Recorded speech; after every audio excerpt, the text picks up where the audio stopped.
Guys প্রায় 50 বছর পর চলে গিয়েছিলাম বড় লোকদের মতো খাবার খেতে। আর শুধু খাওয়া দাওয়াই নয়, তার সঙ্গে আরো অনেক রকম অনেক কিছু ঘটনা ঘটেছে। চলো বলি। হ্যাঁ, সকাল সকাল মনটা চাইছিল কোথাও একটু ঘুরু ঘুরু করে আসি। হ্যাঁ, আর এইসব বিষয় আমি বেশি চিন্তা ভাবনা করি না, যখন খুশি বেরিয়ে পড়ি। তো এইদিকে আমার 3 কোটি টাকার কেটিএমটা রেডি, আর এইদিকে আমিও রেডি। তো সব বাদ দিয়ে বলো আমাকে কেমন লাগছে? তো যেমন লাগুক সেটা বড় কথা নয়, আমার কেটিএমটা স্টার্ট দিতে গেছে কি আবার কিছু একটা ইঞ্জিনের প্রবলেম। আবার আসলে এটাকে নিয়ে জানটা চলে গেল। তোর বেশি চিন্তা না করে দৌড়তে দৌড়তে রাস্তার দিকে চলে গেলাম। বলছি কোচি, আমি তোমার কাকা হই।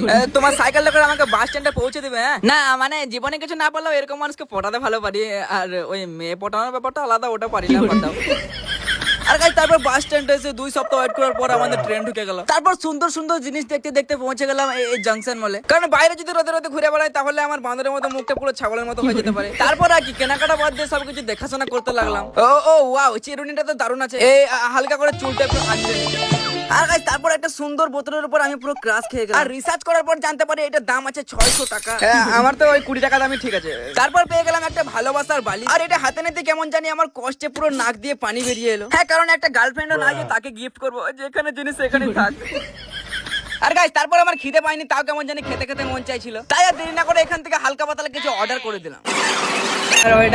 দুটো 2 রকম পাস্তা, তার সঙ্গে লাল চা। আর এমন ঢং করে ভাব নিয়ে খাচ্ছিলাম যেন লোকে দেখলে আমাকে বড় লোক মনে করে, কিন্তু ভেতরের দিক দিয়ে আমি তো পুরো ছিঁড়া ফাটা গরিব। আরে দেখতে দেখতে এটাও শেষ হয়ে গেল। হ্যাঁ চলো, নো প্রবলেম, আর তো টাকা নেই, পানি ঢালাই খেয়ে নেবো।